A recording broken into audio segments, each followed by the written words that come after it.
Housing crash, housing affordability, flippers are freaking out and losing money. Think about it. High mortgage rates, housing affordability problems, flippers are losing money at the game of musical chairs, and the music is stopping. But everybody's marching around, big smiles.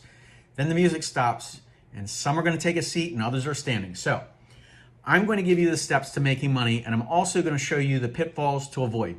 So if you're good with that, give me a thumbs up. Now, if this is your first time here, welcome aboard. If you subscribed, you already know I tell it like it is. It may not be what you want to hear, but give me a thumbs up. Now listen, flipping houses is not an investment. Flipping houses is not a job. It's speculation.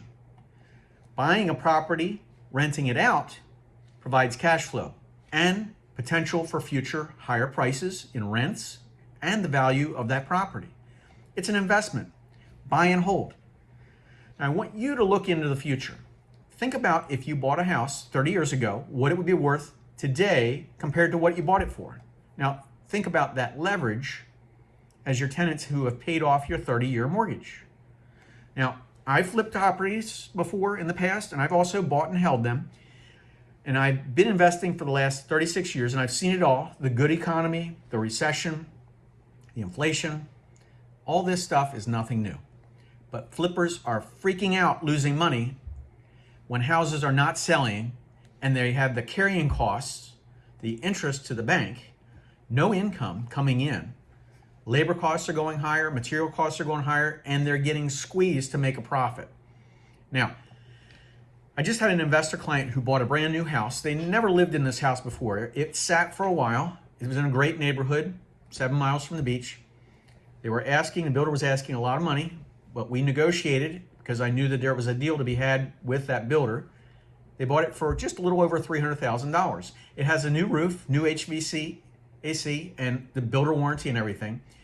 Now think about this. They're going to rent that out, put a tenant in that house, and get about $2,800 a month. Now this is better than keeping money in the bank because with inflation as a strategy, the day after day buying power is going down. Think about everything that we bought last year, the same exact stuff, and what we bought it for this year, how much more money it costs. Now think about that. Think about if you're a builder or a flipper, how that feels. That's the compound effect. Now think about being a property owner, collecting rent month after month. What's the compound effect of that? It's the seemingly insignificant things that we do on a daily basis that brings us to where we are. Now, I've been on both sides, and trust me, long term it pays. 30 years ago, I bought a small duplex. It had a negative cash flow of $100 a month, and today it sounds like no big deal, but back then to me, it was a big deal. It was expensive. And I also had a 12% mortgage interest. And so think about this, because people complain today about 7% interest. But I fixed it up. It had 2 units. It was an A unit and a B unit. I fixed it up. I upgraded unit A because I couldn't afford to do the whole thing. Put a kitchen in, the flooring, made it nicer, raised the rents to equal that remodel. And during inflationary times, this is helpful if you have a strategy. But it's a scary time for some. But one thing that you need to remember, the rule to remember is buy when they're selling and sell when they're buying. Now, think about what that means as an investor right now. Think about what that means as a flipper right now. You might never see the green light that comes on and says, do it now, this is the optimum time, because there is nothing like that. But listen to this. My parents, my aunts and uncles, would go to the beach every single year and rent a beach house. Now, the house that we rented for vacation was for sale when we went there the one year. And the lot next door came with it, and the sale price was $79,000. Now, I heard over and over again as a kid, we wish we could have, would have, should have bought that house. And the reason for that is because kids were in college, they all had family things, they had debt, they had other things going on. It was a recession, bad times. Regret, because today that property is worth millions of dollars. Now, as I said, in my mind, when I heard woulda, coulda, shoulda, and I heard that story over and over again, I said, I'm going to do it. I am going to do it. I'm not growing up with that regret. But I did grow up in a blue-collar neighborhood. I had to put a strategy together because I wasn't given anything. I had to put my mind to making it happen. But looking back, I am so glad that I made that decision and implemented it.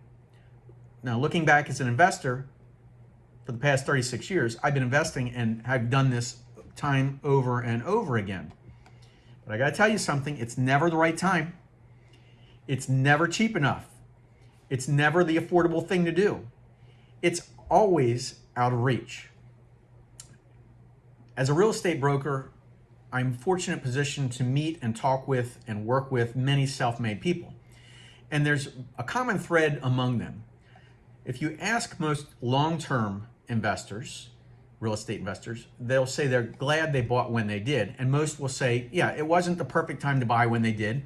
It was always just a little bit out of reach, but they're glad they made that decision and they're glad they did what they did. But here's something that's also interesting.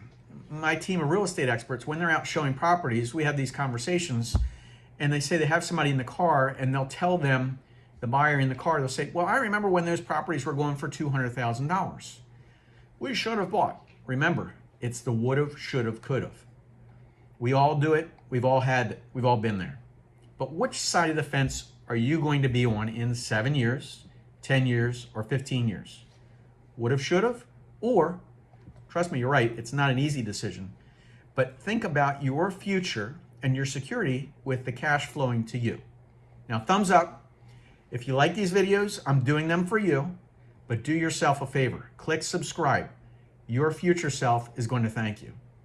See you in the next video.